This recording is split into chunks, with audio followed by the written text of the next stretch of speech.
What's up mga guys? So mangingisda muna tayo. So guys, mag-uuli tayo ng isda at saka crabs.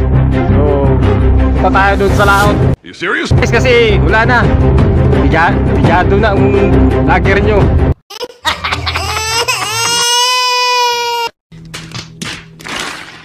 Maghila-hila muna tayo ng lambat. Para may pagbili tayo ng bigas. Ito yung lambat na ginagamit namin guys. Dito, badi-badoy.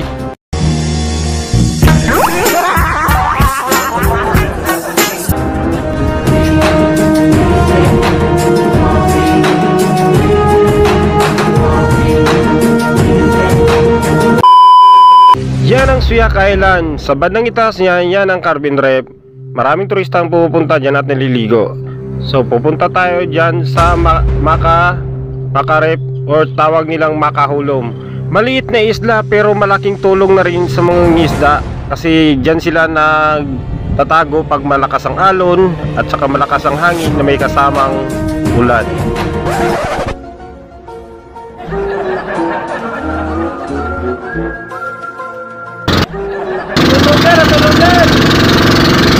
At hindi mo talaga malantaran guys ang antok.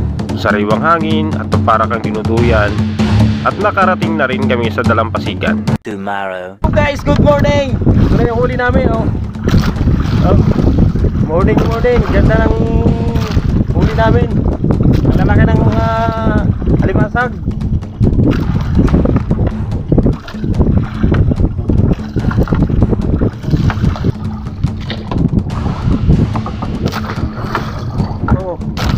Guys, sunod-sunod na guys.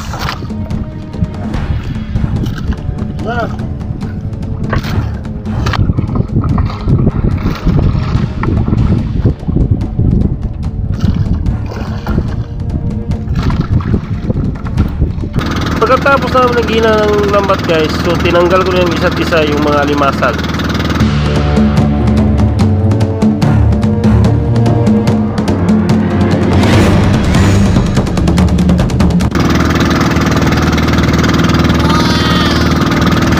May nakuha kami na pitik guys, na buhay talaga. So yan, gumagalaw pa siya. Yan. At pagkatapos dyan guys, nakakuha kami din ng stingray at saka baby shark. So punong-puno yung balde namin guys. Thank you Lord. Ito na yung 3 days na income ko sa pagpapalaot namin. So naka 1-2 tayo sa 3 araw. May paglaanan tayo nito para sa mga anak ko. Baon nila to. Okay. No.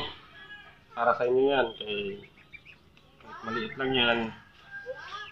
Para pa i-share nyo na magkapatid kayo para ano yun sa pag-aaral nyo. Sana mabait ka bata at may takot sa Diyos. Yan ang masabi ko sa iyo. Ang alam mo